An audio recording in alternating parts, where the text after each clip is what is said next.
Hello, everybody. How are you? Welcome to another episode of our podcast. Today, we have Josh with us, and he's going to talk with us about master social media in 20 minutes a day. So, it's all going to be about what are the things that you can do, read, or research in those 20 minutes every day, which can increase your digital abilities. Josh has a very interesting career line. He started off with international peace and conflict resolution as his bachelor's, and then he moved into working for non-profits, and where he understood that he was always a digital guy. So he has been doing digital from the age of, I think, MySpace, as per our conversation now. After that, he moved helping into the political candidates, and there is where he discovered that he wanted to do something in digital. In last, I think, the decade or so long career that he has in digital, he has worked from non-profit solopreneurs to Fortune 500 companies, and currently he has been teaching a lot of people how to use social media also in that way. He is a digital storyteller and strategist, and he is also founder of a digital marketing company. Welcome, Josh. Welcome on. Thank you very much for having me. Thanks a lot for joining us today, and Yeah, we are hoping to have a great conversation. But I would like to know more about how that transformation happened. If you can tell us more about it. sure. Yeah, actually, if we want to go back, so I actually have a BA in advertising. That was my undergrad. And then Okay. I worked for some nonprofits, lived overseas a bit, and then got a master's degree in international peace and conflict resolution. Moved to Madison, Wisconsin for a nonprofit job. Wound up volunteering after, like I did the job for a bit, and then I wound up volunteering with a political organization, doing just sort of, like making phone calls and knocking doors and, all the like very traditional things you do at the bottom of a political org. Yeah. But very quickly, somebody recognized that I had like a clever way with words, I think, and they asked me to take over the social media program for the Wisconsin state chapters of this like national organization. True. And I said, sure, sounds fun. Like I didn't know not to say no. Like I didn't know how much work it would be and whatnot. But yeah, so I took it over and it was just a natural fit. Like I just like had found my calling. And those same people wound up recommending me to a gubernatorial race across the country. And so I wound up within a year of kind of starting out at like the very bottom of a political world, being digital director and senior staff on a governor's race, which led to many, many more political campaigns in short order, because that's how politics works. Yes. And so, yeah, and essentially what happened with me was I was moving cross country for jobs, which I loved, but I moved 3 times in less than a year, and it's just, I was 10 years too old to be doing it for much longer. So I just sort of decided it wasn't sustainable. I was back where I had been living prior, Madison, Wisconsin, which my wife and I like sort of chose as our home, and we love it here. And I just decided to see, is what I've been doing for political candidates helpful for other folks, for companies, nonprofits, solopreneurs? And the short answer is yes. Like I very quickly found out that what I do is for political campaigns is very much in line with what almost anybody should be doing on social. If you're talking to people, it's very similar things. There's lots you can learn from political campaigns, Yes. good, bad, and otherwise. They are some of the most innovative people in the field, mostly because they're not trying to sell a product. Everything is building towards a single day, and you need to keep them excited for a year, for 10 years, indefinitely. Most companies don't think about social like that. They think about the sale and then the move on. That's a good way to maybe have a good quarter and a terrible way to grow a business, right? Like you can't just think about today, you have to think about forever. So True. finding ways to get people excited about your business on an ongoing basis is literally what political candidates do. And it's something that I've been able to help a lot of nonprofits, solopreneurs, and large companies figure out how to navigate that space to like go online and meet people where they are, instead of just trying to get them to buy the product and then never talking to them again. Ah, So there that's you go. interesting. So And I think I've got that political background. So if at any point I don't answer your question as you intended, let me know and I'll go back to so I think you know how to give a good answer to a bad question in that way. it. I'll always make sure I get my point in, right? No, just kidding. Great. So Okay. I think with the political context for US market, what my understanding is the election of 2008, where President Obama came into picture, was a turning point for the US market, where a lot of people embrace that social media can change the way, or that can be a voice. And I think for India, the 2014 election, where our current Prime Minister Narendra Modi got elected, that was a turning point for the social media thing, because everybody around knew that this is something which can, if somebody can get elected on the basis of using social media nicely or in a better way, then everybody non-profit or every small businesses got an idea that yeah, everybody is online. If they are trying to pitch themselves online, then that means a lot of people are online, and that is what a general shift is what is seen there. So, what are the one thing that you have done for last quite some time? Because suppose you had a so not suppose, but you had a bachelor's in advertising, so that always helped you, I think, in the basics. Yeah, Or yeah. did It it was not? like I didn't go into advertising, but I can look back on my life and everything I've ever done is all about like sharing the good word. And that's like literally when I was like in high school, in college, if I was excited about a band that was coming to town, all of my friends knew about it. That was just me. Like, and I wasn't making money on it. Like, it wasn't like there was no ulterior motive. I was just like excited about the band. And I was like, Yeah. everybody needs to go see this band. They're amazing. And like that, I was doing that while I was in college. And since, it's like that's just always been part of me. Like, I find something I'm excited about, I'm going to let people know about it, which is part of why social is such a natural inclination for me, because I can get passionate. I have an endless supply of passion. You give me a product that I'm excited about, I'm going to tell people about it. You introduce me to a band I'm excited about, I'm going to tell people about it. Tell me an idea I'm excited about, I'm going to tell people about it. And so helping companies find the things that they can be excited about. And I think that's one of the biggest problems for like most companies.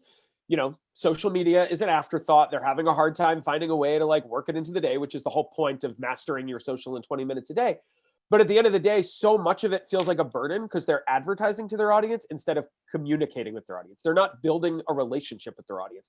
And if you build a relationship with your audience, it's never tiresome. Like, you want to talk to them, you want to engage with them. And social media gives this opportunity to like build relationships with an ever-growing amount of people all over the world. Literally, you're in India and I'm in Madison, and it doesn't matter. And we connected through social media. Like, obviously now we're talking through Zoom, which is a much higher level of technology, but like that's not how we met. We met through social. Because social media is a place where you can go and have conversations with an endless amount of people smarter than you, or people who might be interested in what you've got to like provide to help their life and make it better. So that's how I approach it. Okay, great. uh, And coming yes, advertising bachelors.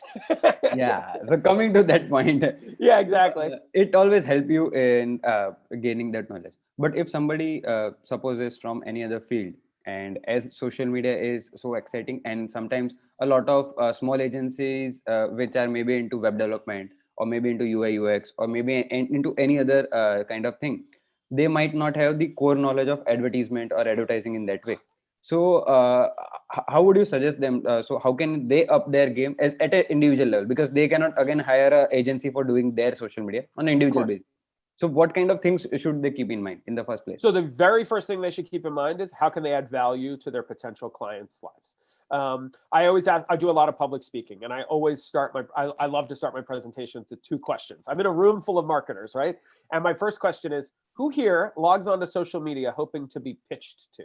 You want somebody to tell you to buy their product, to give money to their charity, to vote for their candidate. Who here? Raise your hand. And like sometimes some jokester in the back raise their hand, but mostly nobody raised their hand.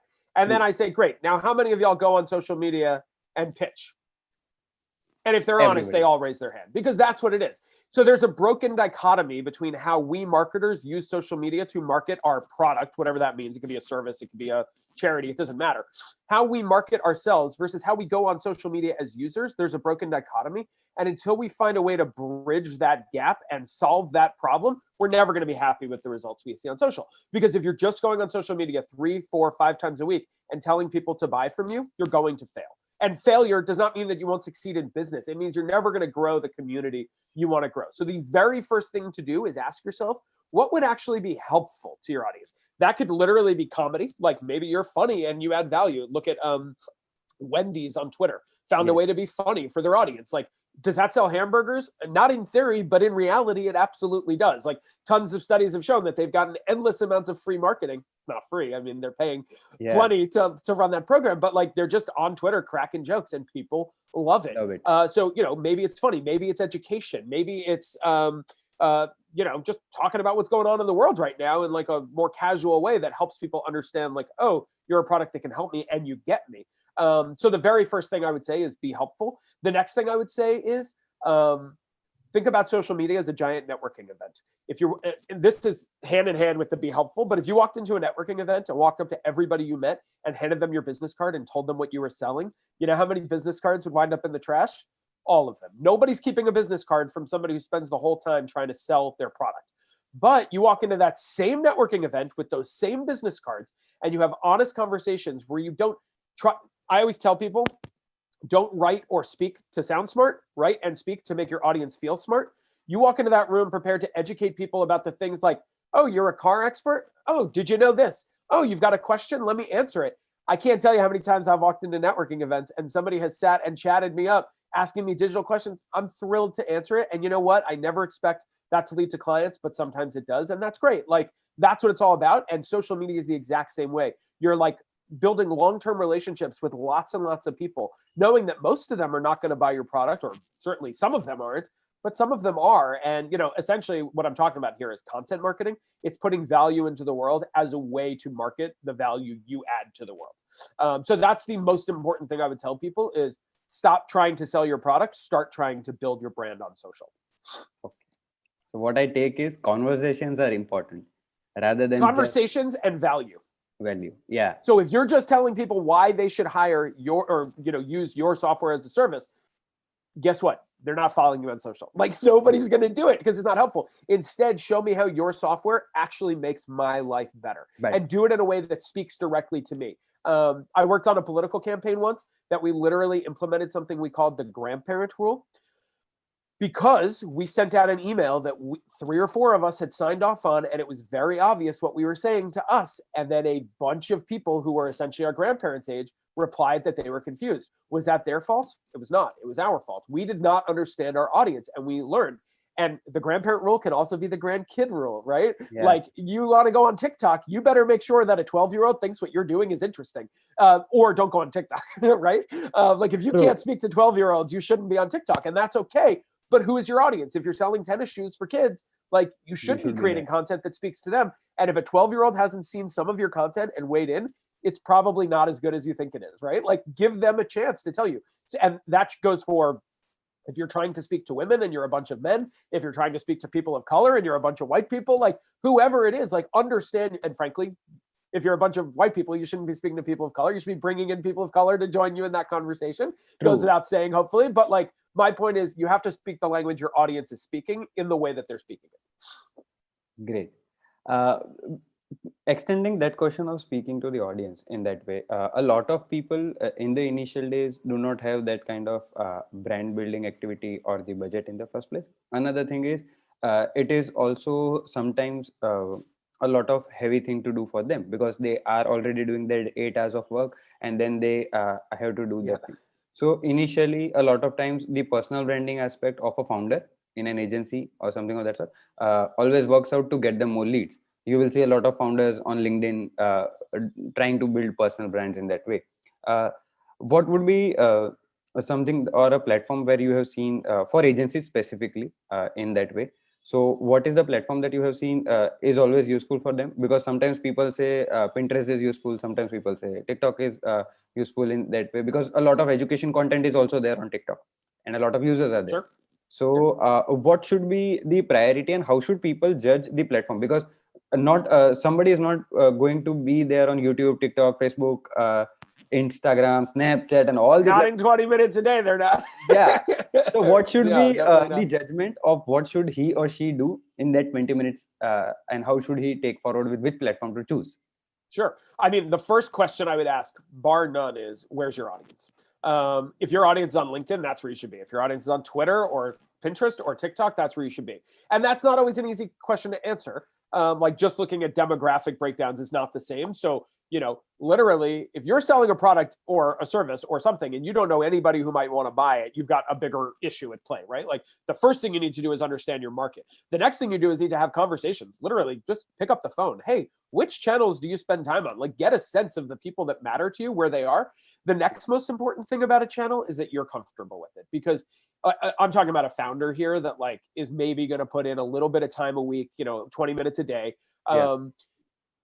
if somebody could tell you, oh, you've got to be on LinkedIn. But you know what? If you hate LinkedIn, it's not really going to be valuable to you, because every time you log on, you're just going to be annoyed. You're going to walk away. But it turns out you love Twitter. Well, guess what? Twitter has plenty of potential for your audience. Probably. I mean, no, it depends on your audience.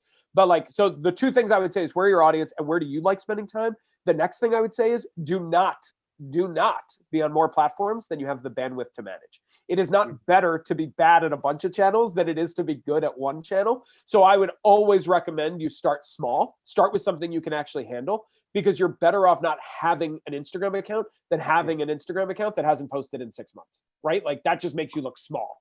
Not being on Instagram, like, okay, people might be like, oh, that's annoying. Why aren't you here? But they won't judge you. But if you're there and you're not using it, they're going to judge you because you look small, right? Like, oh, they've got an Instagram account, they can't manage it, so just don't have it. And that's fine. Like, maybe grab the page and lock it down, just unpublish it so that nobody else grabs your name handle. But like, don't be on Instagram just because people said you should. Be on Instagram because you have time to manage it, because you have a story to tell, like your audience is there, and because you're comfortable using it. And again, just because you're not comfortable using it today doesn't mean you shouldn't use it. You should spend time learning how to use these channels. And, again, we could spend a whole hour right now talking about like the different tools of which channel, but this is sort of the easy version of like, where are you already comfortable is a good starting place. And if you're not sure where you're comfortable, okay, fine. Like, I always tell political candidates, and this is true for nonprofits and businesses, you go on Facebook to talk to the people. You go on Twitter to talk to the press. LinkedIn is a great place to talk to the professional people, although there is a ton of overlap these days between all the channels. They're all quickly, I mean, I would say slowly, but it's not slow anymore. They're all quickly turning into each other as quickly as they all seem to be able to do it. Instagram is a great place for like engaging media. Instagram is probably the most engaged platform from a brand perspective. It's also the hardest platform, I would argue, because everything is media first. You cannot go and share a news story. It's not possible on it. I mean, it's possible, but very hard. Whereas Twitter, you could just drop that link with some comment and there you go. So I think it's fair to say Instagram for small businesses is the hardest, because you have to have photos and videos to accompany every post. Whereas Twitter and Facebook, there's other things you can do, but there's also a lot of potential value there. But again, it really depends on your audience. Okay. Coming to the part of content, once we say it will take only 20 minutes, so which kind of tools should we use, or what kind of platform should we use in a way to create those content pieces? What would be your suggestion on that? So, okay. So obviously this conversation, Master Your Social in 20 minutes a day, Sahil chose it because it's a topic that I present on regularly. And I essentially break down, here's the thing. 20 minutes a day is legit. I legitimately believe that a program can have a decent, not award-winning, you're not going to win any Webbies, but it can have a decent program that does the work it needs to do in 20 minutes a day, and that's only 5 days a week. Take your weekends off. Within reason. I mean, sometimes there's emergencies, but 5 days a week, 20 minutes a day. But the only way it works is if you use the power of all the things you're doing throughout the day to then be prepared and like ready for those 20 minutes. So what I mean by that is you need to have a system.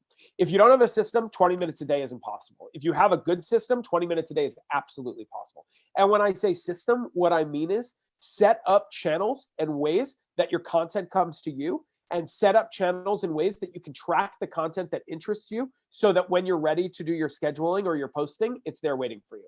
So for example, your friend sends you an article from the New York Times and it's dead on, your audience is going to love it. Well, you should definitely share it.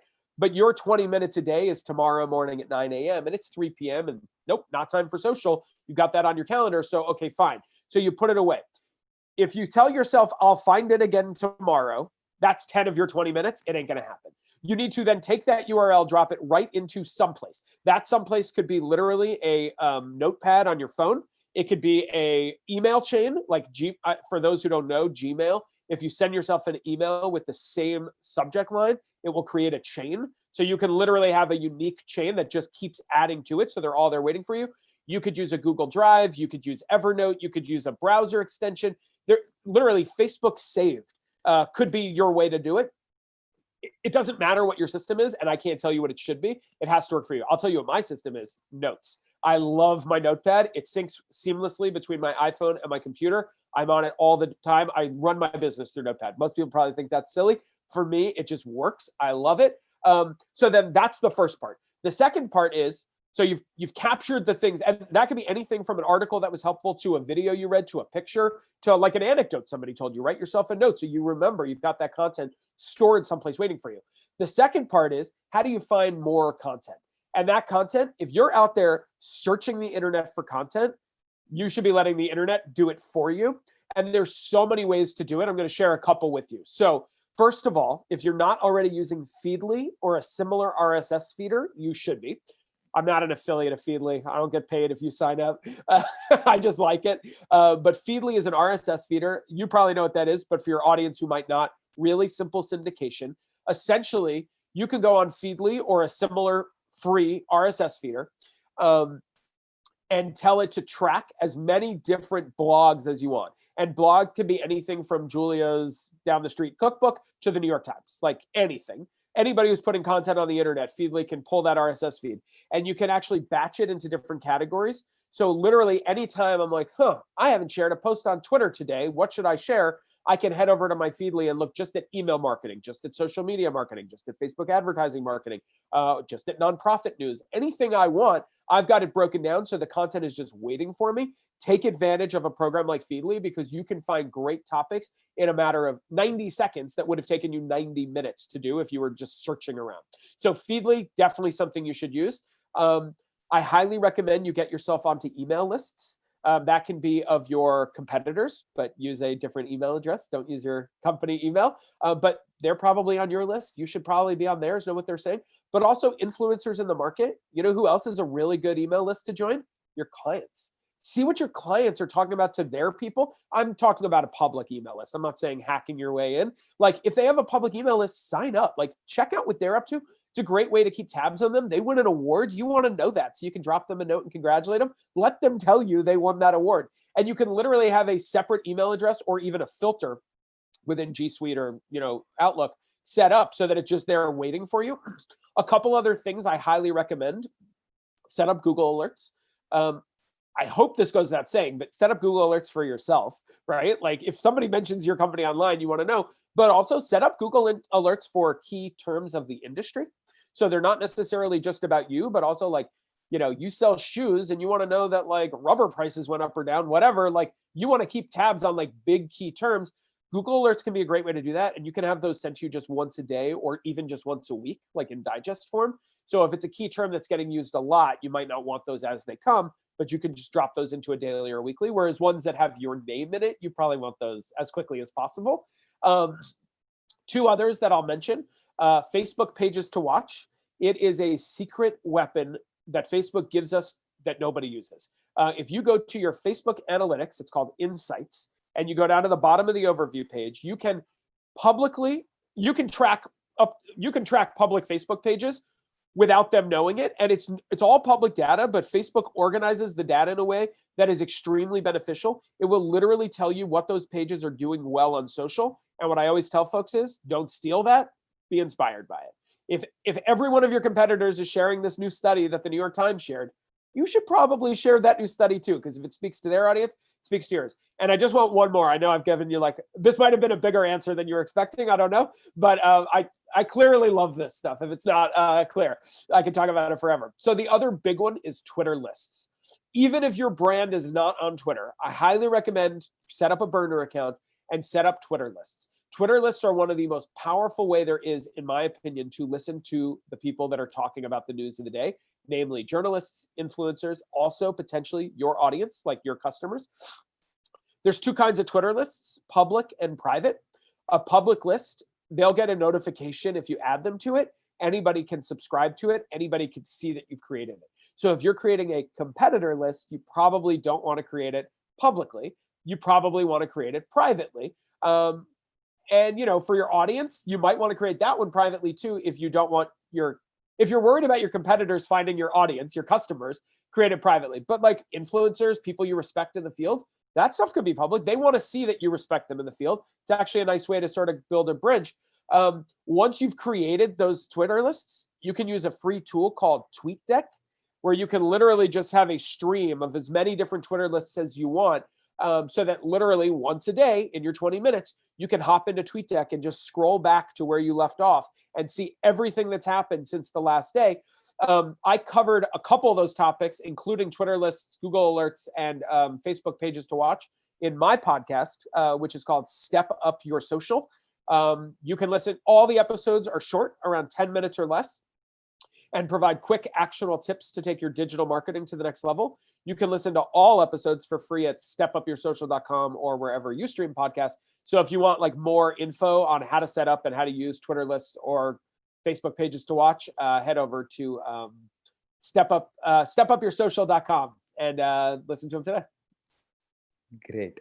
I had just muted myself because I was just talking. So that answer could have gone for more than 10 minutes more. And easily, I could go for all day. Yeah, literally. I would have heard you with the same attention which I had at the first. Because this is what a lot of people, I think, don't get or understand sometimes, because there's a lot of free content online which you can share. Yep. And you can benefit out of it. Maybe I speak a lot on those segments, but I also don't share a lot. On Twitter, I might be active because it is just very simple to retweet people, and that is a simple path. But on LinkedIn, I post twice or thrice a month, and then Instagram, I am active in that way. But I think this is what people need to understand. You need to first embrace the platform which is there. You need to find out which platform you are comfortable with as an individual or as a brand, and then start focusing on those platforms. Most of the people do is they schedule the same post on Facebook, Instagram, Twitter, and LinkedIn. The same thing goes out everywhere, and then you do not have a conversation anywhere. That is the whole thing which is going out. So I'll be honest, I'm pro cross posting. I'm anti auto posting. So I personally think it's okay if you're going to be on more than one platform. Yeah. To post the same piece of content at the same time to numerous places. There are a lot of people in my field that say not to. I think those people are wrong for one very simple reason. You don't have time to create completely different strategies per se. I mean, but you have to. The most important thing and why you can't auto post is that what you need to do is make sure that every piece of content is perfectly tailored for the platform. If your tweet ends in a ... and a Facebook link, or your Instagram post that you share your Instagram picture on Twitter, but it's a link to an Instagram, I'm going to unfollow before I'm going to click through. Like, I'm just not going to do it. Speak to me on the platform I am. Don't expect me to follow you. Yes. The biggest danger with cross-posting, especially when you're using a third-party tool, is that it's very easy to set it and forget it. So you put your content out into the world, and then you come back a couple days later and you do it again, right? But what about the people who are engaging with you? If you're not going into the platforms and engaging with them, you literally shouldn't be on the platform. I would rather a brand not be on Facebook than not reply to an important question that somebody asked on Facebook. When I go audit accounts and people, so I always say, like, pre-pandemic, I don't know how it's going where you're at. We're not going out right now, but pre-pandemic, somebody asks a restaurant, hey, do you have gluten-free crust? They want an answer. They could have picked up the phone, but instead they chose to respond to your Facebook post. By not responding, you are telling them, I don't care if you come to my restaurant or not. If I couldn't find you on Facebook, I might like roll my eyes, but I'm not going to judge you for not replying to me. But if you're on Facebook and I ask you a question, you think I'm going to then wait and come back and call you again and like try again? No, I'm going to go find somebody else that has a gluten-free crust. I'm not gluten-free, but you can see how like it fits that way. You know, like you have to, not every question deserves an answer. Like there are trolls out there and there are people you need to navigate, but there are plenty of people that are asking legitimate questions that are trying to weigh in on the brand in a way that you absolutely would love at a networking event. You would love people to be walking up and asking you questions about your product and talking to you. But it's so easy to forget that social media is a giant networking event. So you think you're out there to broadcast instead of to communicate. So you're just putting content out in a one directional way. And then you're like, why aren't we getting more customers? Well, frankly, you don't deserve them. Like you're not doing anything. Like your product could be great, but if you're on social thinking it's going to lead to customers, but you're not adding value to those customers' lives, good luck. You better have a magic product that sells itself. Like that's just the short answer. Like, you know, people are not going on social to be sold to. They're going on social to talk to their friends and see funny TikTok videos and laugh about goofy stuff on Twitter. Find a way to add value to their life or get out of their way. Short answer. I'll also add, just since why not? Like I'm talking, right?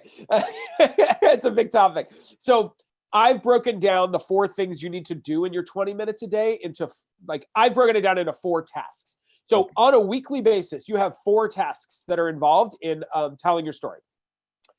The acronym for it is SELL. But that's not what you should be doing. You should be sharing, engaging, listening, and learning. Share, engage, listen, learn, SELL. So sharing, that means posting content, like speaking, putting content out into the world. Engaging, talking to the people that are talking to you, answering questions, thanking people for their positive reviews, responding to their negative reviews if they seem legitimate, and asking them why, trying to make it right. Listening is literally going out into the world and finding that content that makes you smarter, setting up the Feedly, setting up the Twitter list. And learning is going into your analytics and making sure that you're paying attention to what's working and what's not. If you're putting content out into the world on a social platform that has an analytic backend, which Facebook does, Instagram does, Twitter does, LinkedIn sort of does, like Yeah. it's okay. But like if it has an analytic background and you're not going and looking at it, you're just throwing things at the wall and hoping for the best. You have no idea what's actually working. It's just gut reactions. Your analytics are telling you what your audience cares about. So you need to share, speak, engage, listen, go out there and be the expert for your audience, and learn, follow your analytics. And you need to do all 4 of those things every week. The way I break it up is you could say 7 minutes a day, I'm going to listen, 5 share, 3 engage, 5 learn. Or you could break it up differently and say twice a week, I'll share and engage. Twice a week, I'll learn. 10 minutes a day, I'll listen, like to be the expert. So it's really up to you how you want to approach it, like what's best for you. But literally, companies that are struggling to get social done, I would recommend putting on your calendar every day 20 uninterrupted minutes and finding a system that works for you. Again, that system has to be outside of it as well. You have to have that content coming to you. You have to be tracking the content you're finding. The other big thing that I'll add to it is a content calendar. I'm not saying you need to pre-write your content before you post it. I mean, with more than a day or two, or even that morning. But have a content calendar so you know, oh, there's a holiday coming up. We should make a plan for that. Oh, it's going to be this big sale. You don't want to wake up the day before your biggest sale of the year and realize you haven't thought about what to do. Like you should have been building towards that for 3 months or at least 3 weeks, not 3 hours, right? So that's a content calendar can be a really good way to make sure that like big important things don't sneak up on you and that you're not talking about one thing while everybody else is talking about something else. In America, like Christmas Day, you post a thing that's unrelated to Christmas, like you're going to look kind of silly, right? Like, do you not know where we are? I'm sure I'm sure you've got your own, I'm sure India has a bunch of different versions of Christmas, Yes. the days you should be posting about what people are talking about, right? So. Yeah. So I got a lot of value from that. You have been dropping value bombs on each of my questions. Yeah, I just got all these things to share, so I'll just drop them out there as we go. Yeah. So moving ahead, in the analytics part that you said, a lot of individuals, a lot of marketers themselves do not come from the analytics background. Not a lot of them are from accounting, or not a lot of them are from engineering background in such ways. There are a lot of people who shifted. So they did their engineering, that then they did their MBA or something in advertisement in that way. So then they were there. So how can somebody get know-how about analytics, or maybe have some inclination? Because a lot of people we know hate numbers. Sure. And they hate seeing graphs, they hate seeing charts and things like that. But is it very important for marketers to be analytical in any way? Can you share some thoughts on that? So I am not particularly, I let me put it this way. I'm not an analytics expert. Like that's not where I live. I live in the storytelling side of things, but I've come to learn very quickly that in this business, analytics help you tell better stories, right? So I always say there's no answers in your analytics. There's lots of questions. You'll look at a post and it will have done so well. It's not going to tell you why it did well. It's going to tell you that it did well. And then it's up to you to figure out, why did this do well? And if you can find a pattern to like, whoa, every time we include the office cat in the post, it blows up. Well, 2 questions. 1, I think we know why. What are you going to do about it? 2, is that the right audience? Like, so maybe it's like reaching the wrong audience. And then you have to decide, is this a good thing or a bad thing? But assuming it's a good thing, why wouldn't you work your cat into every post if that helps your content do better? You don't need to be an analytic expert. There's no, we're not talking about pivot tables in Excel here. If you go to your Facebook brand page and you go to Insights, it used to be on the top bar, and now it's on the left bar. They give you a tremendous amount of data for free. It's just sitting there waiting for you. And it is broken down in a way that you do not have to be an analytics expert to understand it. You export it, they'll export the data for you. Then it's a little different. Then it's like you might need an MBA to look through it, depending on it. It's actually mind blowing how much Facebook data, Tracks. how much data they collect, which is the whole point, I guess. But just going through your insights panel, like they are make it easy for non-marketers, non-data people to easily understand, like, oh, these posted well, these posted poorly. You can literally see where your audience lives by city and country and what language they speak, what gender and demographic, like their gender and their age breakdown. Not only can you see that, you could see your Facebook fans, their age, gender, city, country, and language, and the people you're reaching and the people you're engaging separately. So it's like, oh, my page is 75% men, which seems good because I'm selling men's watches. But then when I go and look at who's actually engaging with my content, it's 80% women. Well, I don't know what that tells me. That's an answer, not a question, right? The question is, why is that happening? So either I've got bad content, I'm speaking to the wrong audience, or maybe what it tells me is I should be selling women's watches. I don't know. Like, then it's a question of like figuring out like how to approach this. Is it that I'm speaking to the wrong audience, or am I selling the wrong product altogether? Like maybe that was a better product. Yeah, maybe there can be a third point. Exactly. They are buying it for their boyfriends or husbands. Right. And if that's the case, when's the last time you did a post specifically speaking to women about men's watches? Like, that's a great example where, is it the right content? Like, if women are engaging with your content more than men when you're selling a men's product, either you're doing something wrong or you're doing something very right and you just haven't figured it out yet. And you can literally rethink your entire strategy. Like, the holidays are coming up. Stop selling watches to the men and start selling watches to the husbands and the boyfriends. Like, tailor it to the women to buy for their husbands. If that's like speaking to your audience. So I think that's a great way to, like, again, you don't need an MBA to like look at the data and say, oh, okay, women really like this content, and I wouldn't think that would be the case. Or I thought I was speaking to 30-year-olds. Turns out I'm speaking to 60-year-olds. So are you speaking the wrong language? Are you on the wrong platform? Or should you be speaking to 60-year-olds? Like, there's no wrong answer per se. I mean, it depends on your business KPIs and, like, you know your business. We don't. But like, what are you going to do about if you don't know what's happening? You're just wasting your time, right? You're spinning your wheels, talking to the wrong audience, or using content that doesn't speak to people. You need to find a way to speak to the audience, to the audience you want on the platforms you choose to be on. Great. And I'll just share analytics.twitter.com. We'll take you to their Twitter platform, analytic platform. It's not nearly as comprehensive as Facebook because Twitter doesn't collect nearly as much data, but it's definitely worth looking at. Instagram, you have to be set up as a business or a creator page to get analytics. And then it's in the little right hamburger menu, the 3 lines in the top right of your profile. You can click analytics. LinkedIn business pages have it, but it's just okay. It's gotten better. Personal accounts only do it by post. So there's no way to see like comprehensive. And what LinkedIn shows you is it's not helpful, primitive. But it's not helpful. Yeah. It like tells you how many people reached and things like that, but it's not going to dig in the way Facebook will. So definitely something to pay attention to, your analytics. So I think it was an awesome session. Cool. We are coming towards the end now, and where I have 2 questions for you. Sure. One is, how do you keep learning new things? So what is that one thing which keeps you pushing? Or what are the places that you learn new things on? And second is, how do you keep yourself motivated to do these things? Because every now and then you will see the platform is changing. So most of the times people learn few things in their colleges and they implement those things lifelong. And that is what they get money for. But in social media, that does not work out. You learn something not work. And you enter 2017 and that does not work out. You learn SEO in 2016, 2017, it is everything is different. In 2016, live videos working maybe. Now TikTok and Reels and those kind of things are working. Yeah. So what are the answers for both the questions? So the first one, it was, how do I find it? Like, how do I stay up to date? Yes. Okay. So I'm a news junkie, and my news is social media is a huge part of my news consumption these days. I practice what I preach. I'm on a bunch of email news lists that like keep me up to date on what's going on in digital marketing.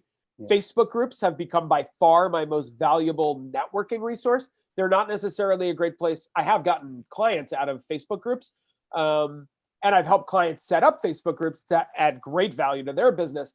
But honestly, I'm in Facebook groups simply, the main reason I'm in Facebook groups these days is networking purposes. I go in there to learn and to teach, but mostly to learn. I'm learning way more than than anything else. It's a great place. If you can find some Facebook groups that are niche to your audience, like to your brand, get in there as yourself just to learn. And guess what? If it doesn't exist, start one. The most valuable Facebook group in my arsenal is a group I started that fit a very small niche of an overlapping Venn diagram. People on one side, people on both sides, people in the middle. I couldn't find a Facebook group where those people were meeting. I started it, and it's the most valuable Facebook group I'm in. I won't share the name here just because it's a very niche group, and 99% of people are not the right fit for it. My point is more, I tried to join the group. It didn't exist, so I started. So email lists, Facebook groups, Twitter. I am an avid Twitter user, and I get tons of news on Twitter. And then honestly, the other big place I get my news is just, again, it helps to want to use the platforms. I'm in the platforms all the time. If I find, do you know what Instagram guides are?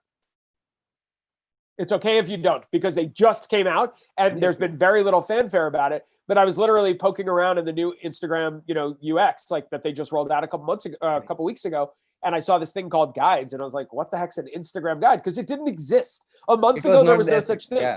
Yeah. And now it's this really cool tool. And yes, maybe I eventually would have come across somebody talking about it out there in the world, but I saw it first, which is not a brag. It's just like, I saw it because if I see a button on a social channel and I don't know what it does, you better believe I'm going to push it.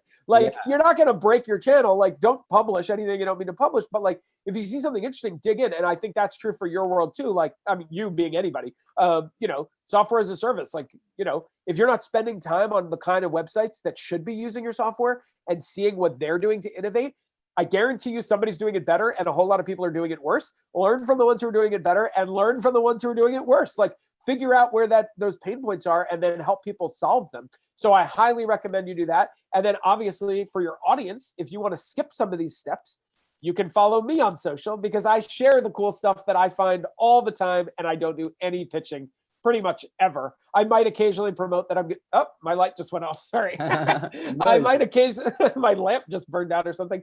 I might occasionally pitch that I'm going to be public speaking or on a podcast or something, but pretty much all my value is just trying to add value because I believe in it. So folks can follow me at Reverbal Communications on social. I'm also at JLemonsK on Instagram, but most importantly, they can find all my social channels through my website, joshklemons.com. That's Josh K Lemons, like the fruit.com. And then also check out my podcast, stepupyoursocial.com. Sorry about that light. Stepupyoursocial.com will get you right to my podcast, where I've spelled out a lot of these concepts in 10 minutes or less for you to jump into on your own pace. What was the second question? Second question was, what keeps you motivated to learn new things? So I'm passionate that I'm lucky that I chose a field that keeps changing. Like if I just said like, oh, what I did 3 years ago, did today, I'd be out of business. Like I wouldn't be valuable to my client. So constant change is helpful. Honestly, I get to work with clients that I'm inspired by all the time. Doesn't matter if they're selling, I've worked with clients that are selling like things on Etsy all the way up to Fortune 500 companies. And at the end of the day, like getting to work with people who are passionate about what they do keeps me inspired. And what I would say, that might not be as applicable as it seems to your audience, but I would argue it is. If you sell software as a service, your audience is your users. Have conversations with them as often as possible. Do not just it doesn't matter how beautiful your design is. It doesn't matter how wonderful your code is. If it's not solving the pain points for your audience, it's a fail. And you're not going to, again, you might get buzz, you might get a newspaper article, but you're not going to have a long-term relationship with your clients if you're not constantly changing to fit them. So literally every chance you get, have a Zoom coffee date or a real coffee date when, if you live in a part of the world where that's okay. But literally, as often as you can, talk to the people in your world whose problems you're solving. It will make your products better. And more importantly, it will keep you passionate about what you're doing because it's so easy. Like you sit and look at a screen full of zeros and ones all day.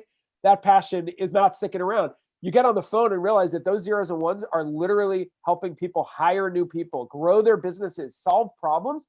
It's like a mind-blowing thing. And you got to get yourself out of the mindset of just like, the tech is not the answer. The tech is the tech is the way you get to the answer, right? Like, so help you. And that's true of any business. Like, you don't sell tennis shoes because people like tennis shoes. You sell tennis shoes because people want to go for a run, right? Like, find the thing that you do that adds value to people's lives. Doesn't matter how big or how small. There's a famous quote in advertising. Last year, people bought 250,000 drill bits, and not a single person wanted a drill bit. They all wanted a hole, right? Like, what you're selling a drill bit, but that's not what you're selling. And until you understand that's not what you're selling, you're gonna have a hard time. And I say that in the context of like, how do I stay motivated? Because I'm constantly talking to people. Every day I hear a new problem about social media that I get to help somebody solve that I know is helping grow their businesses. So what are the things, especially for a B2B audience, like what are the things you're doing that are actually making the businesses you serve better? If that doesn't add passion to your life, it's time to find a new profession. Like, if you're not enjoying solving the problems of your audience, then maybe it's time to go to law school or whatever. Right. Great. I could have taken this session, a 2-hour session, but due to the time constraint, won't be able to continue that part. I talk fast. Yeah, but I think there are a lot of value bombs which you dropped today. And thanks a lot, Josh, again, for coming on the podcast and agreeing to do that. Thank you. Thank you very much. Thanks so much for having me. And again, to your audience, I'm very active and engaged, as you can imagine, on social. So, if you want to check in, you can find me on all the social platforms. Head to my website for links. And I'd love to keep the conversation going, both with you and with your audience. So thank you so much. Thanks a lot. Thank you for joining.